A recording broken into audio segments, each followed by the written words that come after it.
Un cordial saludo. En estos videos vamos a hablar sobre toxicidad de plaguicidas en el contexto del análisis de biomarcadores de efecto.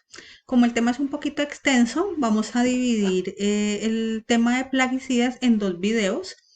Y lo mismo el próximo tema, que es el de gases asfixiantes, también lo vamos a dividir en dos videitos.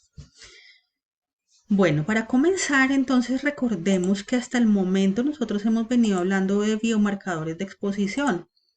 Los biomarcadores de exposición, como su nombre lo dice, nos permiten saber si un individuo se expuso o no a un agente químico. Y esto lo hacíamos como a través de la medición de un agente químico en una muestra biológica. Esta muestra podía ser una muestra de sangre, una muestra de orina o una muestra de aire exhalado. Entonces nosotros teníamos, por ejemplo, la posibilidad de medir el plomo en la sangre. Esto era pues un ejemplo de un biomarcador de exposición. O podíamos medir el ácido fenilmercaptúrico en orina para determinar la exposición al benceno. Fíjense que aquí estoy hablando de biomarcadores de exposición, pero en uno estoy midiendo el químico parental. Por ejemplo, acá, cuando mido plomo en sangre, lo que mido es el químico parental. Pero en este segundo ejemplo, que estoy midiendo ácido fenilmercaptúrico, realmente el trabajador no se expuso al ácido fenilmercaptúrico. El trabajador se expuso a un agente químico que es el benceno. Y una vez que el benceno ingresó al cuerpo del trabajador, el hígado transformó este benceno en diferentes moléculas. Entre ellas se formó ácido fenilmercaptúrico, el cual se puede medir en orina. Entonces acá en este ejemplo del benceno no se está midiendo el químico parental, se está midiendo un metabolito del benceno.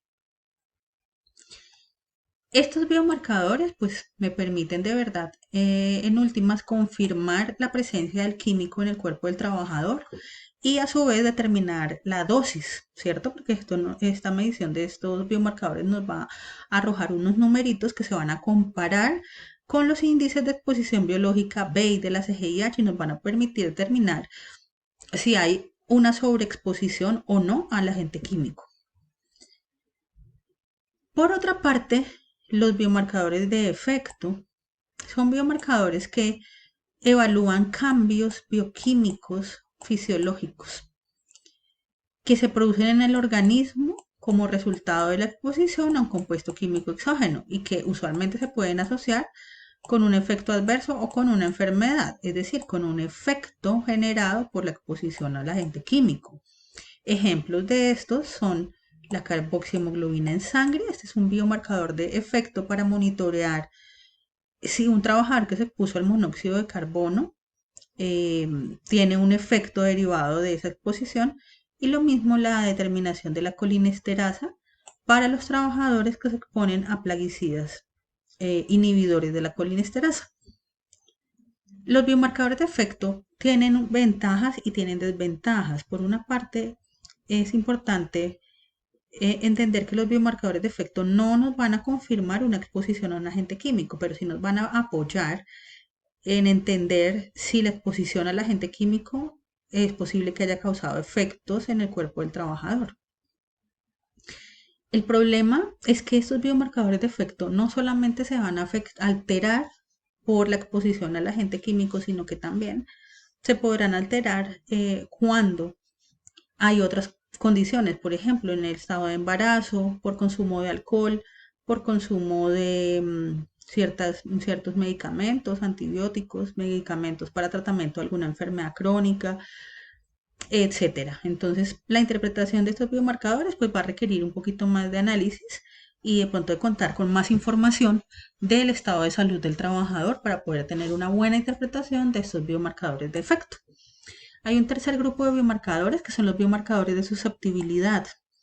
Como su nombre lo dice, nos van a mostrar que si un individuo es más o menos susceptible a un agente químico. Esta susceptibilidad parte del análisis de los genes. Entonces estamos hablando acá de biomarcadores que involucran técnicas de biología molecular o técnicas de genética molecular que pues no están disponibles en todos los laboratorios, que son técnicas un poco, digamos, complejas, más costosas, pero que conforme vayamos avanzando en diferentes tecnologías analíticas, pues son exámenes que van a estar de mayor disponibilidad. El problema de este tipo de biomarcadores es más desde el punto de vista bioético, porque al analizar los genes de un individuo, recuerden que los genes los heredamos de nuestros padres y nosotros no elegimos qué genes queremos portar y qué genes no queremos portar, y de hecho no tenemos la culpa ni somos responsables de tener ciertos genes. El tema es que algunas veces ciertos individuos tendrán genes heredados de padre o de madre que los hacen más susceptibles a ciertos agentes químicos. Lo que se busca con estos biomarcadores es poder decir, mira, este individuo tiene una mutación acá, por ejemplo, en este cromosoma acá, hay una mutación, una anormalidad, una alteración que lo hace más susceptible a padecer cáncer por exposición a hidrocarburos, por ejemplo. Entonces, esto inmediatamente nos hace pensar que este trabajador no lo deberíamos aceptar para ocupar un cargo relacionado con la manipulación de hidrocarburos aromáticos, es decir, no debería estar trabajando en el sector petrolero, en el sector de refinamiento de petróleo, ni en ninguna labor que tenga que ver directamente con la manipulación del petróleo. Entonces, por una parte, uno pensaría que eso es bueno porque está evitando que ese trabajador se enferme, pero por otra parte, puede ser discriminatorio, ¿sí? El pensar que yo puedo discriminar y seleccionar a la población de trabajadores de acuerdo a los genes que tienen, pues esto tiene unas implicaciones importantes desde el punto de vista de los derechos que tenemos para poder ingresar al mercado laboral. Es así que pues los biomarcadores de susceptibilidad tienen una buena aplicación, una aplicación que podría ser benéfica si uno la ve desde un punto de vista, pero también podría ser desde el punto de vista bioético un poco complicado. Pero bueno, en el momento no se usan mucho, aparte se utilizan más que todo y se han estudiado desde el punto de vista de investigación, pero no tienen una aplicación práctica importante en este momento. Como les mencioné al inicio de esta sesión, de este video, el tema que nos compete son los plaguicidas y queremos contextualizarnos ya yendo un poquito más allá. Ustedes ya tienen conocimientos de la toxicocinética, la toxicodinámica, pueden buscar la información de toxicocinética y toxicodinámica de plaguicidas en las bases de datos, ustedes ya las conocen. Y por eso en el último corte nosotros vamos a hablar un poco más de otras como aplicaciones de la toxicología. Entonces, en este caso, vamos a hablar de cómo interpretar los resultados de los biomarcadores de efecto cuando queremos evaluar trabajadores expuestos a plaguicidas. Los plaguicidas, como sabemos, son productos químicos que se usan para el control de enfermedades e insectos, plagas, en los cultivos. Los plaguicidas se subdividen en dos categorías. Están los plaguicidas sintéticos y están los naturales y biológicos. Los naturales y biológicos, si bien son naturales, provienen, por ejemplo, de extractos de plantas, por ejemplo, extractos de cebolla, extractos de ajo, de tabaco.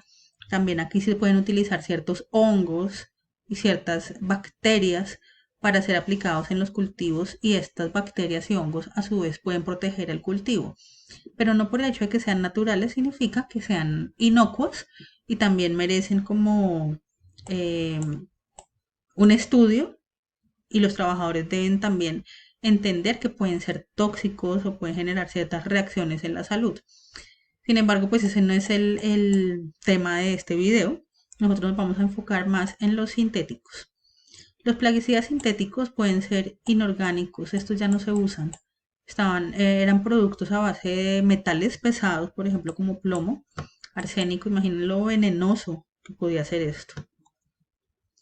Y esta otra categoría, que son los que usamos bastante en la actualidad, que son los orgánicos. Dentro de los orgánicos están organoclorados, organofosforados, carbamatos y piretroides. Estos de acá, los organoclorados como el DDT, que se utilizaron mucho en los años 60, 70, 80 para erradicar el mosquito de la malaria, estos ya no se usan. o su uso ha sido muy reducido porque son muy tóxicos para el medio ambiente. ¿Sí? No se degradan fácilmente y se traspasan a través de la cadena alimenticia, se acumulan en los organismos y generan unos efectos ambientales importantes. Por eso ya han sido prohibidos en muchos países. Eso no significa que en Colombia no los usemos. Yo recuerdo un caso, más o menos para el 2010, bueno, hace un tiempo, donde se encontraron rastros de organoclorados en cultivos de fresa. Así que pueden haber todavía productos que ingresan por contrabando, económicos que vienen de otros países y que sean de moléculas tipo organoclorados. Sin embargo, como les digo, cada vez su uso es menor. Los que más se están usando pues son estos tres.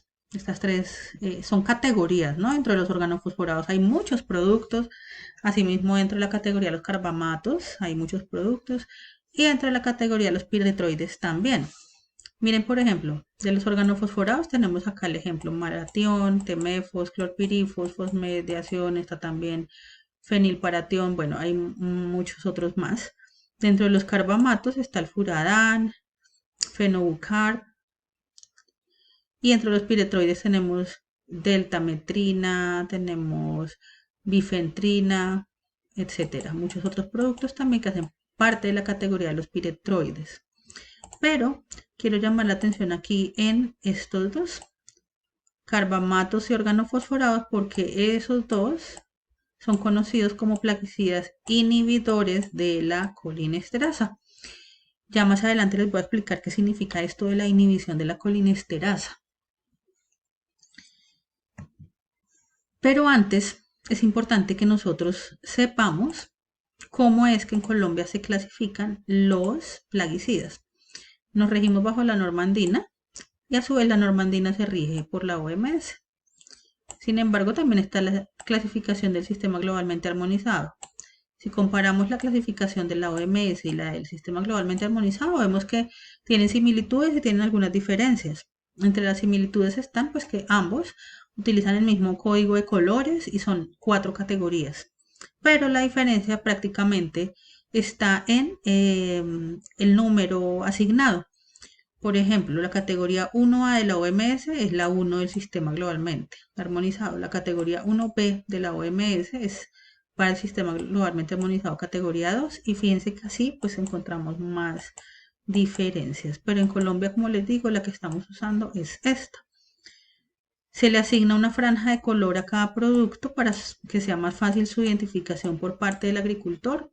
Recuerden que muchos agricultores no saben leer o se les dificulta la lectura, entonces lo que se ha querido es que a través de estas bandas de colores que se colocan en los productos, pues sea más fácil para el agricultor entender qué tan peligroso es el plaguicida que está aplicando.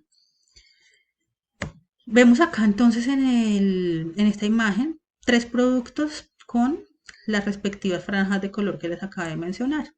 Tenemos el furadán, que es categoría 1A, mírenlo con su etiqueta, con su franja roja.